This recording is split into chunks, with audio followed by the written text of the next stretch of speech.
ekizikiza kyavaawa?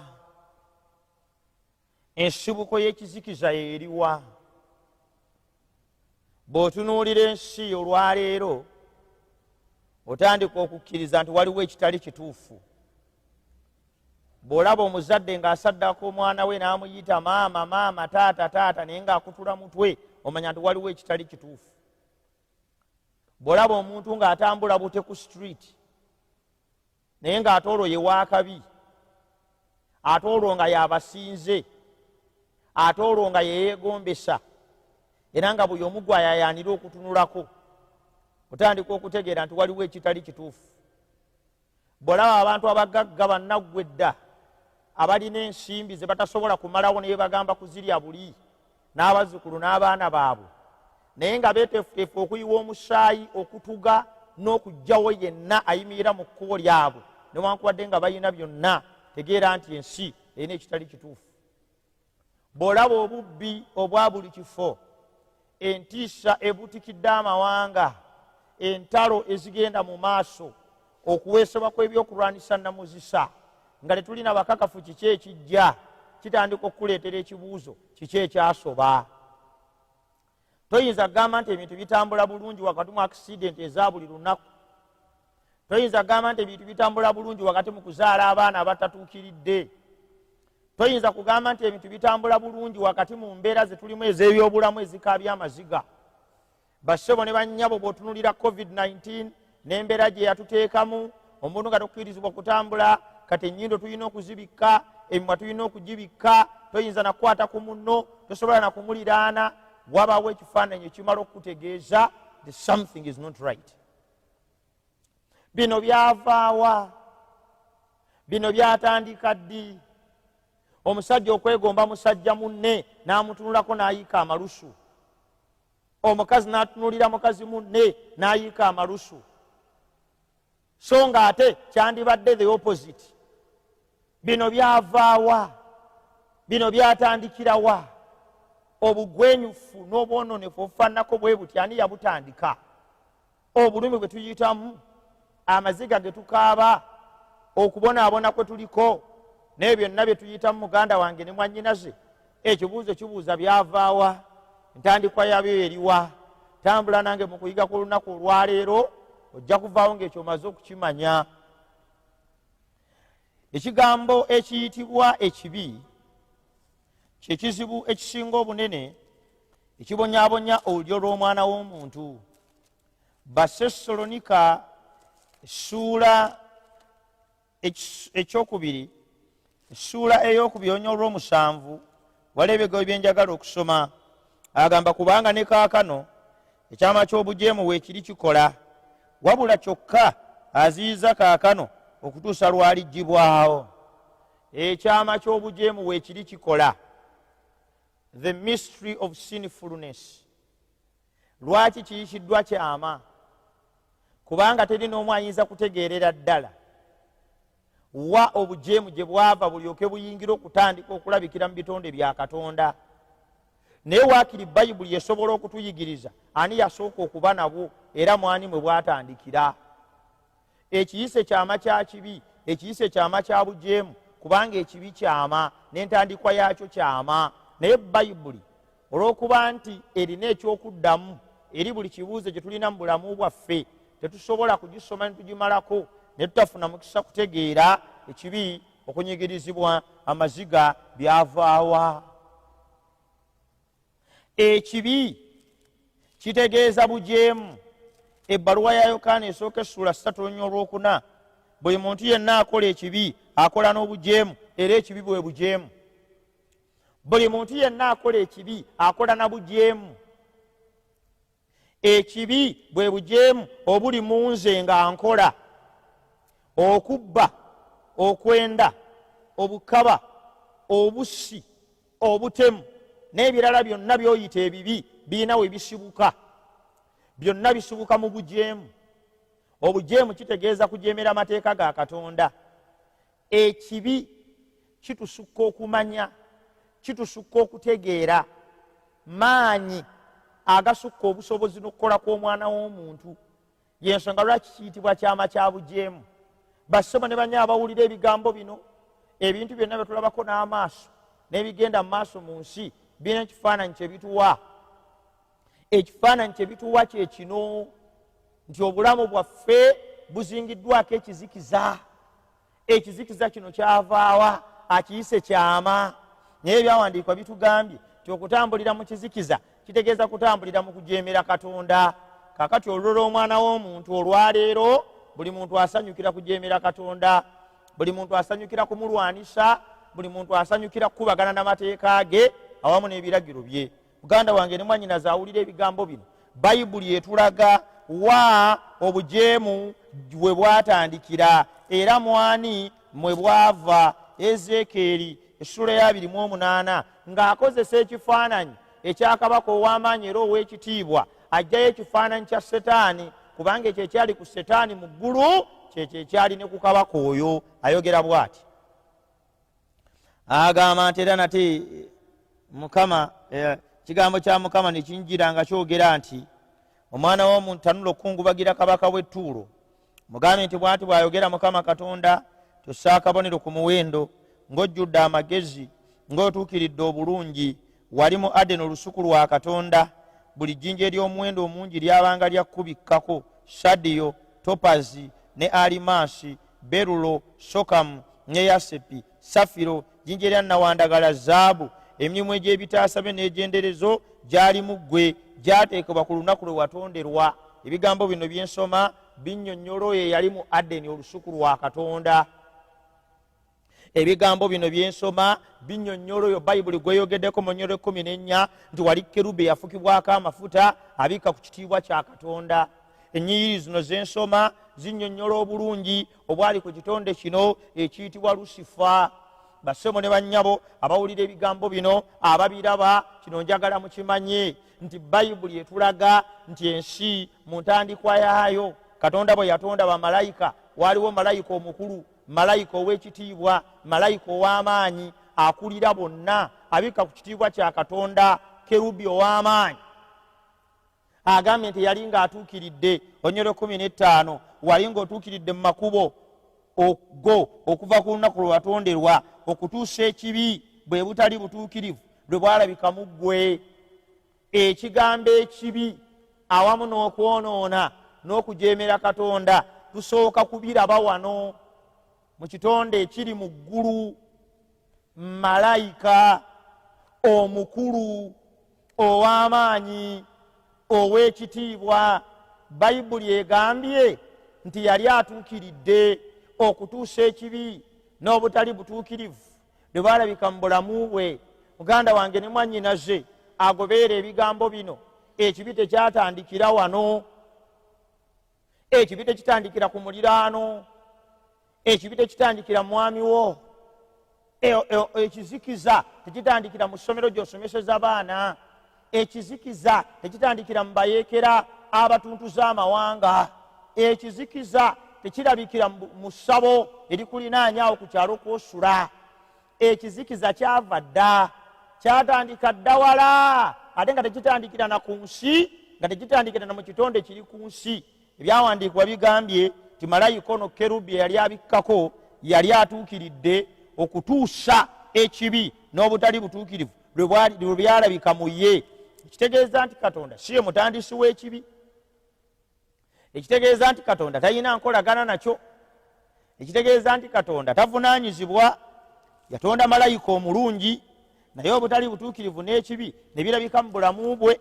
Bwe byalabika mu bulamu bwe, ekibuuzo ekikulu kibuuza, kiki ekyakakasa nti ekizikiza kimaze okuyingira mu mutima gwa Lusifa? Wulira bwe yayogera, Isaaya 14 Olunyolo 13 ne 14, n'oyogera mu mutima gwo nti ndirinnya mu ggulu, ndigulumiza entebe yange okusinga emunyenye za Katonda, nditula ku lusozi olw'ekibiina, ku njuyi ez'enkomerero ez'obukiiko obwa kkono, ndirinnya okusinga ebirewo ebikoma, ndifaanana oyo ali waggulu ennyo. N'oyogera mu mutima gwo, muganda wange ne mwannyinaze, naawe otera n'oyogera, amalala ne gakuyinga, enzikiza n'ekuwamba, n'otandika okwogera mu mutima gwo nti teri Katonda, n'otandika okwogera mu mutima gwo n'ekigambo kye tekirina makulu. Setaani ye taata waabo bonna abafaanananga aboogera ebyo. Bayibuli egambye nti mu mutima gwa Setaani ne muyingiramu amalala olw'obulungi bwe, olw'ekitiibwa kye ne Katonda bye yamuwa. Bw'atyo n'ayagala n'okwegulumiza okusinga Katonda. Katonda teyatonda Setaani omubi, Katonda yatonda malayika omutuukirivu, naye ekibi ne kitandika mu bulamu bwe. Bassebo ne bannyabo, enzikiza teyatandikira wano. Ekizikiza kyatandikira mu Lusifa, kyatandikira mu Setaani. Oyo yazaala obujeemu bwonna bw'olaba ku nsi n'ebigiriko. Weegenderezanga nnyo bw'okkirizanga n'oyaniriza ebirowoozo bye. Olaba ebigambo bino naye oluusi ebirowoozo bikulimba ne bikuteeka mu mbeera ey'okufaanana nga ne Katonda omusinga amaanyi, nga ne Katonda omusinga ekitiibwa, nga ne Katonda omusinga obusobozi. Bayibuli etugambye Setaani bw'atyo ne yeegulumiza, era bwe yamala okwegulumiza bw'atyo n'ayagala n'obuyinza bwa Katonda okubutwala, okolanga ekibi ekirala kyonna naye n'otayingira buyinza bwa Katonda, n'otayingira ntebe ya Katonda. Kyava agamba nti abasinza ebifaananyi ababonereza n'okutuuka ku mirembe egy'abantu egy'abannakana abaganya okumuweereza. Toddiranga kintu kyonna kiteekanga mu kifaananyi kya Katonda. Era Lusifa bwe yakola ekyo, ku bikulu ya 12 olw'omusanvu lutugamba, ne waba olutalo mu ggulu, Mikayiri ne bamalayika be nga batabaala okulwana n'ogusota. Ogusota ne gulwana ne bamalayika baagwo ne batayinza, so ne watalabika kifo kyabwe nate mu ggulu. N'ogusota ogunene ne gusuulibwa, omusota ogw'edda oguyitibwa omulyolyomi era Setaani, omulimba w'ensi zonna, ne gusuulibwa ku nsi ne bamalayika baagwo ne basuulibwa nagwo. Setaani yasuulibwa ne bamalayika ne basuulibwa naye. Ebyawandiikibwa bigamba nti yafuna abagoberezi. Ekibi kirina embeera, ekibi kiwamba, ekibi kibuna, ekibi kisaasaana, kiva ku omu ne kisaasaana paka ku bangi, kiva ku omu ne kibuna ensi yonna. Ekibi kyabuna, ekibi kyasaasaana, ekibi kyafuuka ekizibu, ne kitakoma ku Setaani yekka, ne kigera ne kwa malayika ba Katonda abatuukirivu, nabo ne kiwamba obulamu bwabwe. Olutalo ne luba mu ggulu. Olutalo lwasooka mu ggulu wakati w'obulungi n'obubi. Omusana gwase wakati mu kizikiza. Ekizikiza kyajja kitya kikwata ensi kye tuyigako olwaleero. Ekibi nga tekinnabaawo, Lusifa nga tannajeema, tewaali lutalo, tewaali kusika mugwa, tewaali kwolekagana, tewaali bulabe. Naye kasita yakkiriza n'awambibwa amaanyi g'okwerowoozaako n'amalala, ekibi kasita kyatandika mu ye, awo okukaaba, okubonaabona, entalo, okulumwa, okusika omugwa byali tebiyinza kubulawo. Ebintu ebyo byonna bijja gye tuli olwaleero kubanga ekibi kiri mu nsi. Bassebo ne bannyabo, ekibi kiri mu nsi era kizikiriza, era kisaanyaawo, era kitumenyaamenya. Kyenva njagala okutegeeza muganda wange ne mwannyinaze olw'okuba ekibi kiri mu nsi.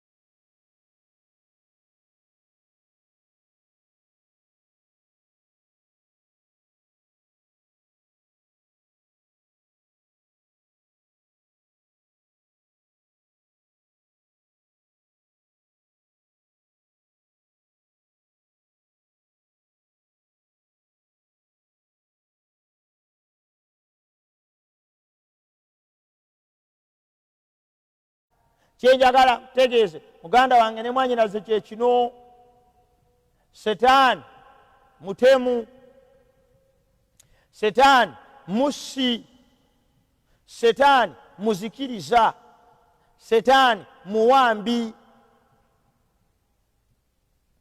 Katonda agamba nti kamaze okukka ku nsi zigisanze,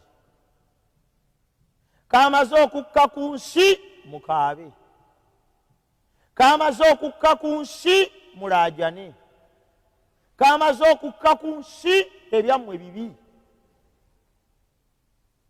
Zisanze ensi kubanga omulyolyomi asse gye muli, asse gye muli kubanga aleese okufa, asse gye muli kubanga aleese amaziga, asse gye muli kubanga aleese okubonaabona, asse gye muli kubanga aleese ebizibu. Buli mutawaana gwonna gw'olabako olwaleero, buli kiyitibwa ekizikiza kitandika mu kintu ekiyitibwa ekibi n'okugwa kwa Setaani. Setaani bw'asuulibwa n'ekibi ne kiwamba ensi, eyo y'ensibuko y'ekizikiza, eyo y'ensibuko y'obutabanguko, eyo y'ensibuko ya buli kimu kyonna ky'olaba ku nsi, buli ky'otunulako n'amaaso. It is as a result of the sin problem, and the instigator of the sin problem is Satan the devil. Olwekyo muganda wange ne mwannyinaze, Setaani bwe yasuulibwa ku nsi, Katonda bwe yatonda jjajjaffe Adamu ne Kaawa n'ebitonde byonna bye yakola ku nsi, abyogerako ebigambo bino lubereberye 3:1. Katonda anaalaba buli kyakoze, era alaba nga kirungi nnyo. Ne buba akawungeezi, ne buba enkya, lwe lunaku olw'omukaaga.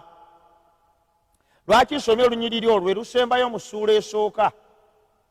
Essula eyo yonna eraga Katonda nga bwe yatonda, nga bwe yatonda ekitangaala, nga bwe yayawula amazzi ag'omu ggulu n'aga wansi, nga bwe yatonda ebbanga, nga bwe yatonda ettaka, nga bwe yatonda ebimera, nga bwe yatonda eby'omu mazzi, nga bwe yatonda ebibuuka waggulu, nga bwe yatonda ebisolo, n'afundikira ng'atonda omuntu. Katonda bwe yamala okutonda ensi, yava mu mikono gye nga mirungi, nga nnungi.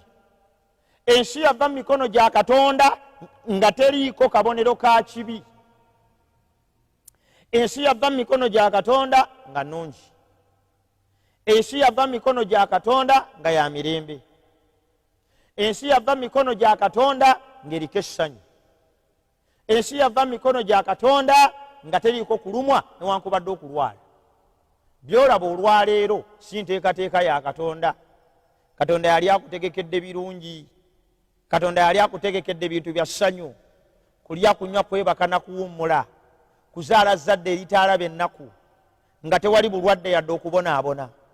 Eyo y'ensi Mukama gye yateekerateekera Adamu ne Kaawa. Olwo lusuku mwe yabateeka, nga baali bakujjuzibwa essanyu ery'ebbanga lyonna, n'abawa n'obulamu obw'ebbanga lyonna, okuggyako bo nga basazeewo okubuta, naye Mukama yali abubawadde nga kirabo. Kikyengezaako okugamba, bw'olaba ensi ng'eriko byeriko, njagala otegeere tubiina we byava.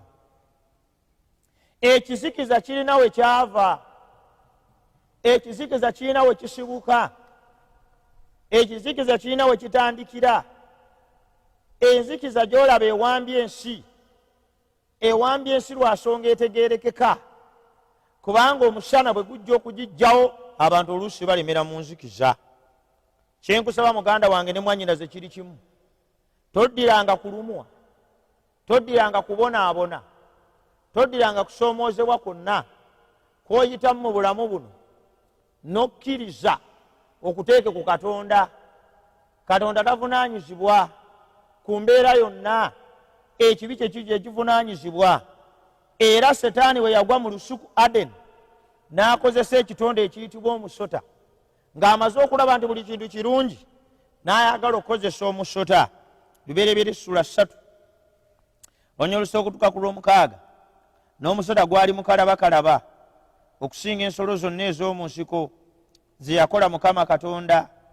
Ne gugamba omukazi nti bw'ati bwe yayogera Katonda, temulyanga ku muti gwonna ogw'omu lusuku. Omukazi n'agamba omusota nti ebibala eby'emiti eby'omu lusuku tulya, wabula ekibala eky'omuti wakati mu lusuku Katonda yayogera temugulyangako, newankubadde ogukwatako mulemu okufa. Setaani yamanya nyinza nti okuleeta omuntu mu kibi. Jjukira twayiga nti ekibi kwe kujeemera amateeka ga Katonda, ekibi kwe kugaana Katonda ky'ayagala. Ekibuuzo ekisinga obukulu kyali kibuuza, nyinza nti okukulembera omuntu okuyingira mu kugwa?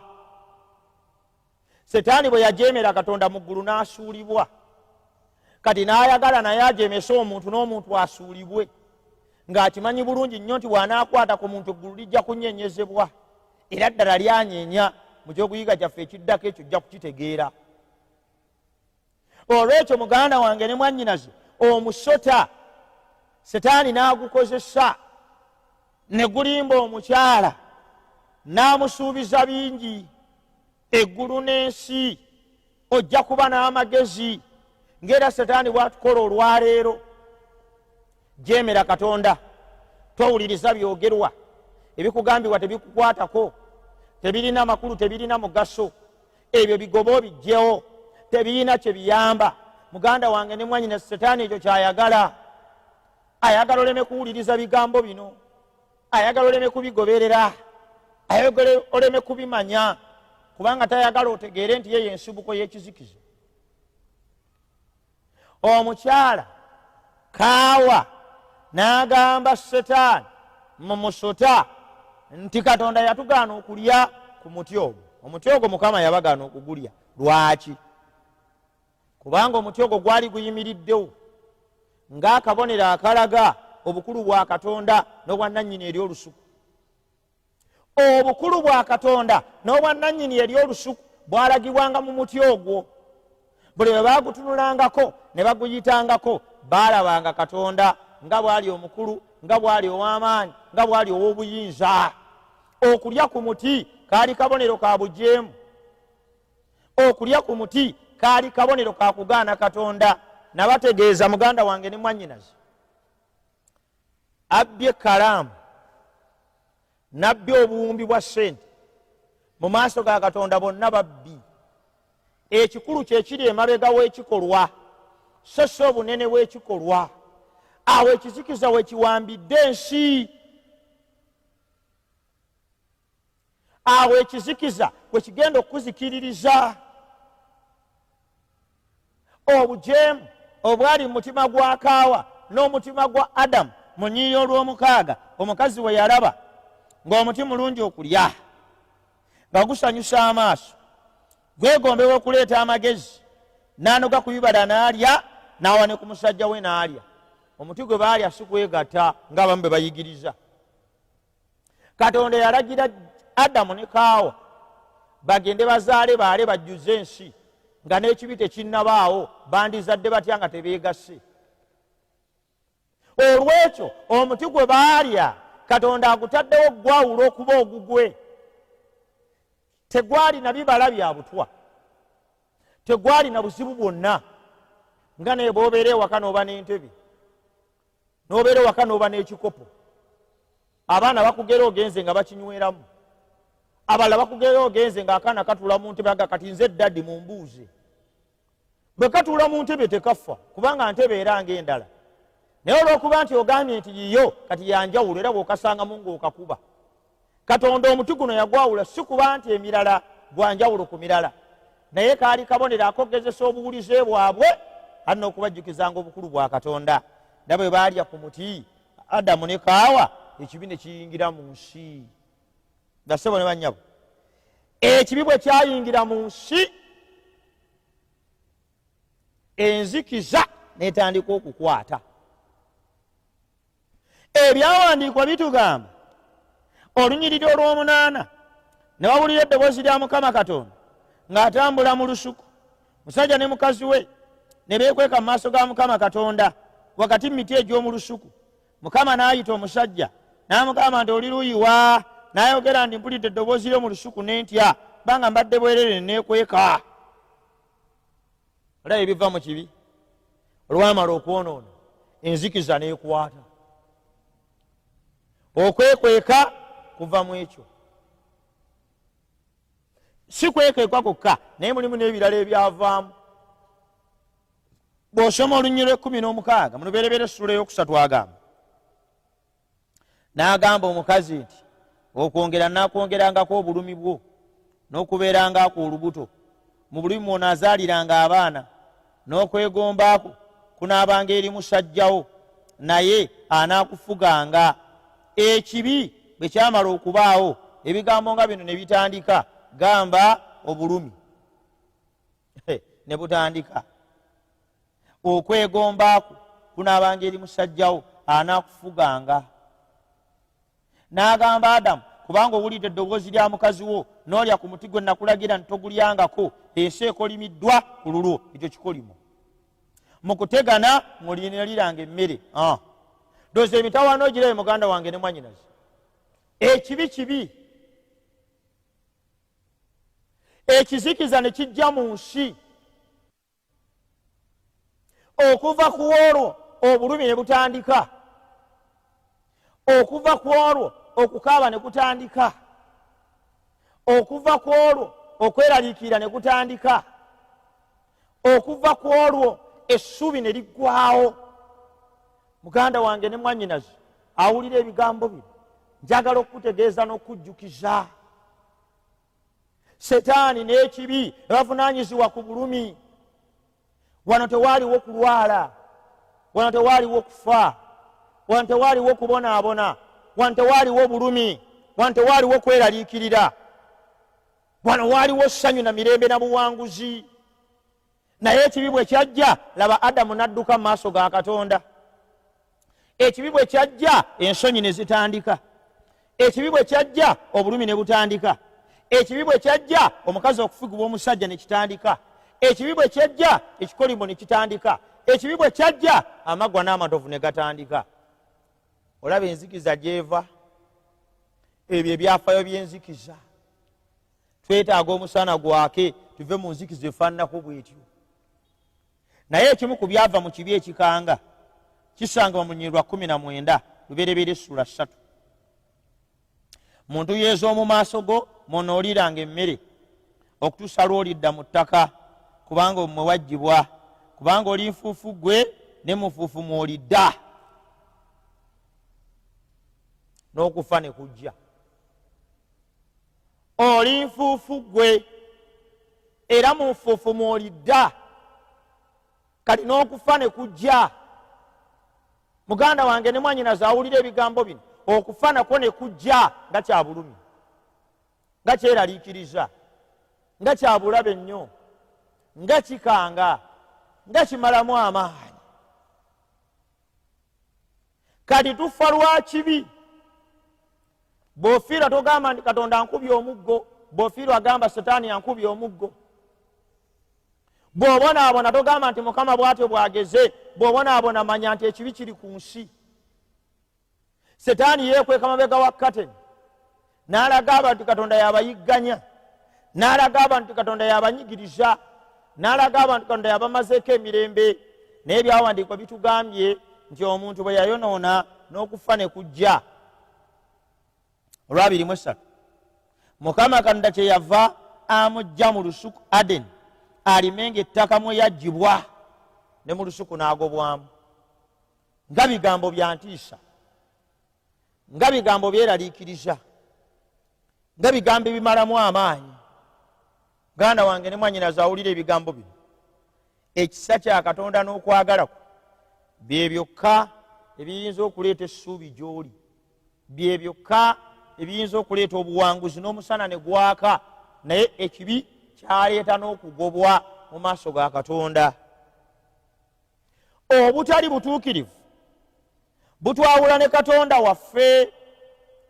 Isaaya 59 Olunyiriri olwokubiri. Isaaya 59 Olunyiriri olwokubiri lugamba, laba, omukono gwa Mukama teguyimpa wadde, n'okuyinza ne kutayinza kulokola, so n'okutuuka tekumuggadde, n'okuyinza ne kutayinza kuwulira.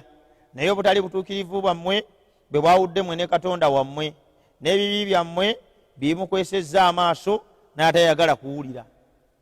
Ekibi kyawukanya omuntu ne Katonda.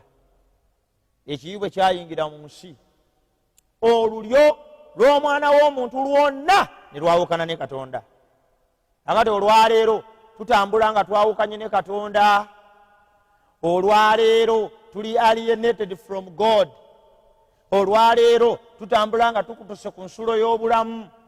Olwaleero tutambula nga twawukanyiziddwa n'ensibuko y'essuubi. Ganda wange ne mwannyinaze awulira ebigambo bino, Mukama kyava akuyita. Omusana gwake mu nsi kubanga erimu obulumi. Omusana gwake mu nsi kubanga erimu okubonaabona. Omusana gwake mu nsi kubanga erimu ekizikiza. Omusana gwake mu nsi kubanga eyita mu bulumi. Omusana ogwo gwayaka gwe tukubikkulira mu bigambo bino byawandiikwa bitugambye ekibiina ekyawukanya omuntu ne Katonda tekyakomaawo nekyonoona n'omutima gwe. Makko essula ey'omusanvu olunyo lwa 21 agamba bw'ati: kubanga munda mu mitima gy'abantu muvaamu ebirowoozo ebibi, obukaba, okubba, okutta, obwenzi, kwegomba, obubi, obukuusa, obuluvu, eriiso ebbi, obuvvozi, amalala, obusiru. Ebyo byonna biva munda ne byonoona omuntu. Olaba ekizibu kyo?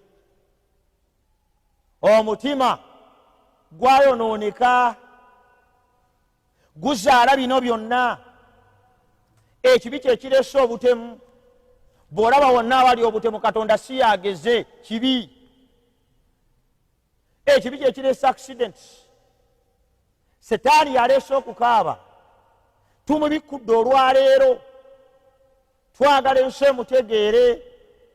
Y'ensibuko y'ekizikiza, y'ensibuko y'obulumi, y'ensibuko y'ebikolwa bino ebitali bya butuukirivu, y'ensibuko y'ebikolwa bino ebizikiriza.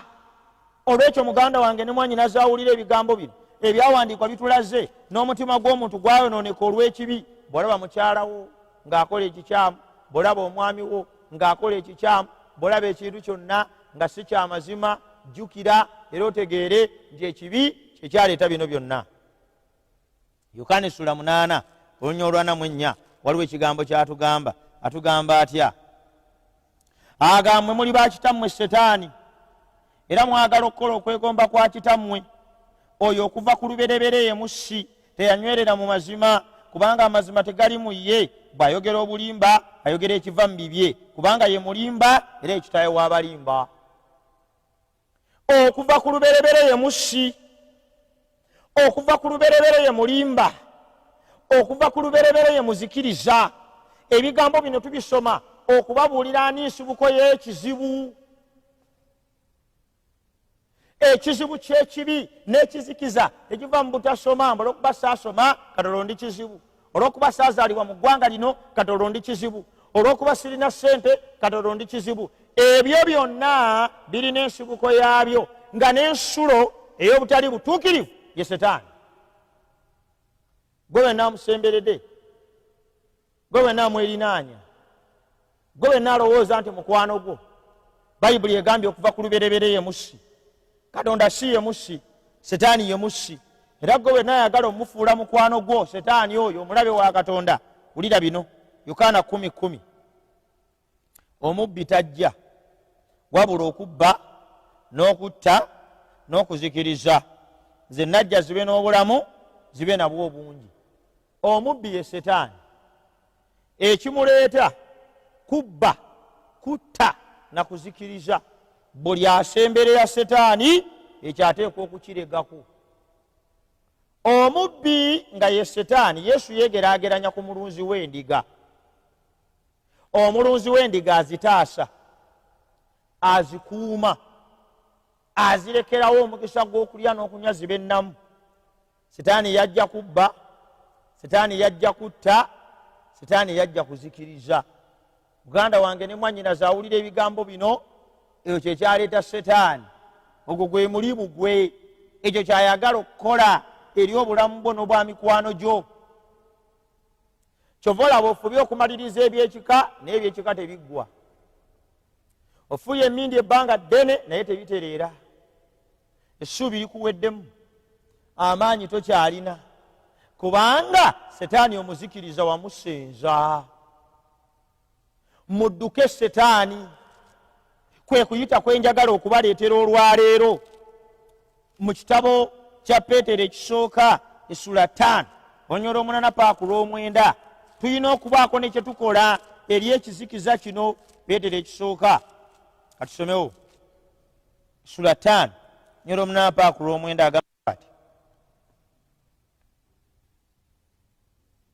mutamiirukukenga mutunulenga omulabe wammwe Setaani atambulatambula ng'empologoma ewuluguma ng'anoonya gwanaalya. Oyo mumuziyizenga nga muli banywevu mu kukkiriza kwammwe, nga mumanyi ng'ebibonoobono ebyo bituukiririra eri baganda bammwe abali mu nsi. Mumuziyize mu kukkiriza. Ebyawandiikwa bitugambye mu lunyiriri luno nti alinga empologoma. Setaani anoonya gwanaalya, kekakutanda n'oyingira essabo owedde. Setaani anoonya gwanaalya, kekakutanda n'otandika okweraguza bikomye. Setaani anoonya gwanaalya, kekakutanda n'osembeza ekibi ozikiridde. Kukoola oveeyo mu kibi, kukoola oveeyo mu kizikiza, kukoola oveeyo mu kulumwa, kukoola oveeyo mu kutabukatabuka, kukoola oveeyo mu mbeera ey'okubula. Ziyiza Setaani okuyita mu kukkiriza. Waliwo omuntu omu yekka eyawangula Setaani. Waliwo omuntu omu yekka eyamulinnya ku nfeete. Togezaako n'olowooza ti Setaani tawangulwanga. Togezaako n'olowooza ti ekibi ky'amaanyi nnyo. Ekibi newankubadde kirabika ng'eky'amaanyi, naye waliwo eyakiwangula. Bebulani essula 2 onyolo 15 agamba bw'ati 2:15 era alyoka abawa eddembe abo bonna abali mu buddu obulamu bwabwe bwonna olw'entiisa ey'okufa. Alyoka abawa eddembe. Muganda wange ne mwannyinaze awulira ebigambo bino, abawa eddembe. Waliyo abasibiddwa, waliyo abaweddemu amaanyi, waliyo abaweddemu essuubi, waliwo abanafuye. Ayagala kubawa ddembe, ayagala kubasumulula. Osibiddwa emmandwa, osibiddwa ebiteega, osibiddwa omuze gw'obubbi, osibiddwa omuze gw'obwenzi, osibiddwa omuze omubi, okunuusa amafuta g'ennyonyi n'okozesa ebiragalalagala. Emirembe tokyalina, obulamu bukutabuseeko. Waliwo ayagala okuwa eddembe, waliwo ayagala okusumulula, waliwo ayagala okwasa omusana wakati mu kizikiza ekikwetoolodde eky'obusamize. Waliwo ayagala okwasa omusana wakati mu kizikiza ekikwetoolodde eky'obulimba. Waliwo ayagala okwasa omusana wakati mu kizikiza ekikwetoolodde eky'obutali butuukirivu. Oye Katonda gwe njogerako, omusana gwasa wakati mu kizikiza. Yesu Kristo yagatta omusaayi n'omubiri alyoke afe azikirize eyalina amaanyi ag'okufa nga ye Setaani. Setaani yawangulwa mu ggulu. Tusomye olutalo bwe lwabaluka mu ggulu, Yesu n'amuwangula. Olutalo bwe lwabaluka mu ggulu, Yesu n'amusaanyaawo. Olutalo bwe lwabaluka mu ggulu, Setaani n'agobwa. Ate n'ajja ku nsi, era Yesu n'ajja ku musaalaba n'amuwangulirako. Kati Setaani yawangulwa dda. Setaani takyayina maanyi, Setaani takyayina buyinza, Setaani takyayina kyayinza kukola. Muganda wange ne mwannyinaze, kati nsaba weekwate Yesu, nsaba oyimiire naye mu lutalo luno olunene wakati w'obulungi n'obubi, newankubadde okubonaabona, newankubadde okulumwa, newankubadde ebizibu eby'enjawulo byonna ebiyinza okwetuumako.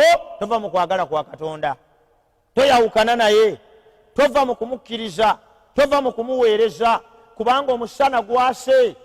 Ekizikiza kyatandikira mu Setaani, ekizikiza kyatandika lwa kibi, naye Katonda aleeta essuubi ery'ensi eno. Yongera okungoberera n'okuyiga wamu nange.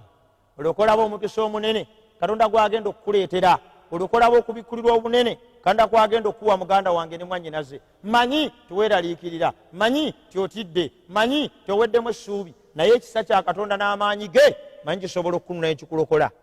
Bayibuli kyeva egambye oyo mumuziyize mu mazima nga munyweredde mu Kristo nammwe munaawangulanga. Saba Mukama akuwa omukisa, saba Mukama akuwa amaanyi, saba Mukama